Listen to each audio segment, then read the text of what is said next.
So today I want to talk to you about tinnitus, and I want to give you a little quick trick that you can use that sometimes is quite effective in helping to reduce that buzzing noise that's associated with tinnitus. So for those who aren't familiar with tinnitus, tinnitus is kind of like that whistling that you sometimes hear in your ears. Some people will hear it as a high frequency squeal, where other people will hear it kind of like a very low rumble kind of a sound, like a truck going past.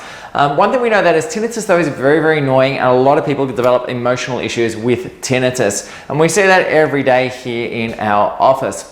So let me give you a bit of a background on what tinnitus is before we get to those tips. So first thing I need to understand is how the ear actually works.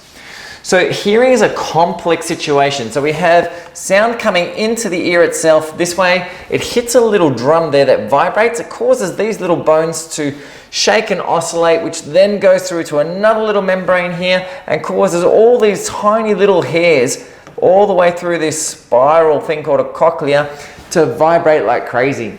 And as they vibrate more and more and more, that then relays into the nervous system that there's sound coming in, and that sound is then interpreted by our brain. So one of the common things that happens with tinnitus that most people associate with tinnitus nowadays is hearing loss. So if some of these little hairs start to break down, this sometimes happens with people who've had high levels of industrial type noise for long periods of time throughout their years, then the brain can't hear those noises very effectively, and it tries to turn the microphone up, and in doing so creates kind of like a feedback. I know this is being a little bit oversimplified, but it creates feedback, same as what you get is if you hold a microphone to a speaker. So this is one of the ways in which we see tinnitus can occur. One of the other ways that sometimes happens is changes to the brain itself. So we've got a few different things here that can happen with the brain. I'll just increase the size of this a little bit for us so we can see it a bit clearer. Okay, so when we start looking at the brain itself and the way that the brain actually interprets sound, the sound from this area here comes through a series of nerves called your vestibulocochlear nerve. They end up in your brainstem. And these four little bumps here, especially these bottom two down the bottom here, are very, very important in processing the sound.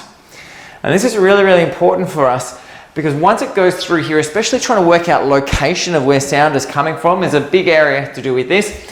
Once it goes through there though, that's when it ends up coming up from there through into the brain itself, through things like your cerebellum and your auditory cortex and things like this, so that we can interpret what we're actually hearing. One of the really key important parts of this, we sometimes see with people who have tinnitus, is that this area in the brain itself, I just changed my color here, this area in the brain itself called your midbrain, which is the upper part of your brainstem, gets really worked up and it gets stressed and gets stimulated, and these key areas that are involved in hearing and sometimes vision as well start becoming dysfunctional. They become overreactive in some circumstances or underreactive. They don't perform the way they should, and we start getting dysfunction at the brainstem level itself. So this is something that we commonly see with people who are having tinnitus. So there are a whole lot of different things that can actually go into that area to stimulate it. So the main nerve from your face goes into this area. Then we get sensory input from both our eyes and our ears that are going into this area. And then we also have sensory input coming from our jaw, or our TMJ, which is going into those areas. So we commonly see people with things like TMJ dysfunctions or TMD, where the jaw's not functioning, maybe it's clicky, having hearing problems and tinnitus. We see with people who have balance problems having issues, and it's all basically because this one area is so important in the processing of sound. We've been a little bit oversimplified here, but this will give you a bit of an understanding of where we're coming from with this. So from a clinical perspective here, what we try and do is balance all those areas and bring the input down, restore function in this, restore function through the brain itself to allow for the brain to interpret sound the way it was originally designed to do so. But there's plenty of things that you can do at home that can also help, and one of these things is what we call audio notch therapy.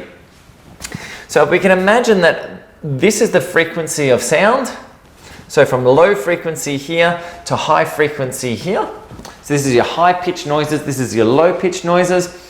One of the things that we find is that most people will have one, if not a few of them, but generally one of those areas at which the tinnitus occurs from. So you can jump online, find a sound frequency generator or the specific programs that are designed to locate your tinnitus sound and the pitch. Find out exactly where that pitch is. So if it's high, it might be up here, say around 6,000 hertz, for instance. 6 kilohertz, that's meant to be. So up around that 6 kilohertz mark. That may be if you've got a high pitch noise, or it might be down here at say 800 hertz if you've got a really low pitch noise. So you can use a frequency generator. There are plenty of apps that'll do it. There's programs online that you can use for free that'll allow you to do that. You just put headphones on you and you try and match the sound you hear to what your tinnitus frequency is itself. Then what we do is, once we've got that done, we find basically a program that notches out that sound. So you can use programs like Audacity to do it manually, or you can use programs online to do that as well. If you don't know how to do it and you need some help for it, that's fine. Just work out the frequency, send it to me, and I'll help you to work out that frequency and how to design those files. They're very, very easy to do. And all we basically do is we play white noise or sound which covers all that frequency, and then we notch out that frequency there. So what we get is all sound, and then through this area where you've got your tinnitus, we pull the sound away and we continue it. So it kind of fills it in. So the tinnitus kind of fills in that gap there. And by doing that and listening to that throughout the day, you can kind of reset the auditory cortex. And by doing that, we often find that people have their sound tinnitus start calming down.